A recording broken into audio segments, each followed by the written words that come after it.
अब JEE 2019 का ये क्वेश्चन स्टैंडर्ड 11 के चैप्टर ग्रेविटेशन में से पूछा गया था। The energy required to take a satellite to a height h above Earth surface, radius of the Earth that is 6.4 into 10 raised to 3 kilometer is E1, and kinetic energy required for the satellite to be in a circular orbit at this height is E2. The value of h for which E1 and E2 are equal is what? Option 1, 1.22 into 10 raised to 4 kilometer. 2, 6.4 into 10 raised to 3 kilometer. 3, 3.2 into 10 raised to 3 kilometer. 4, 1.6 into 10 raised to 3 kilometer. अब देखो ये question में हमें पूछा है कि energy required to take a satellite to a height h above the earth surface is E1. तो अर्थ की सरफेस पे सैटेलाइट है, उसको हाइट h पे ले गए, उसके लिए हमें एनर्जी E1 सप्लाई करनी पड़ी, राइट।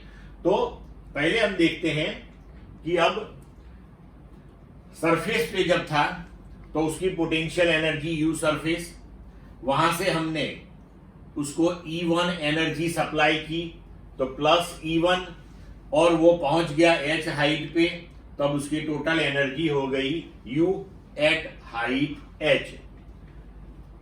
तो सरफेस पे energy minus GMEM upon RE, plus हमने E1 ली थी वो E1 that is equal to h height पे एनर्जी हो जाएगी minus GMEM upon RE plus h। So make E1 as a subject of equation, right? तो इसको अगर हम ये साइड ले ले, GMEM कॉमन ले लिया तो 1 upon RE minus 1 upon RE plus h। अब E1 हम लिख सकते हैं इसका LCM करके कि GMEM upon RE plus h into h upon RE, ठीक है। अब यहां देखो क्या कहा है कि kinetic energy required for the satellite to be in circular orbit at this particular height is E2। तो E2 गिनना पड़ेगा कि वो काइनेटिक एनर्जी कितनी है। तो we know this thing, to revolve in a circular orbit required centripetal force is provided by gravitational force.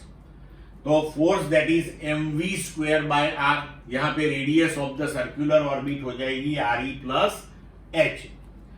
तो mv square upon RE plus h, और ये फोर्स कौन प्रोवाइड करेगा? तो gravitational force that is GMEM upon RE plus h whole square.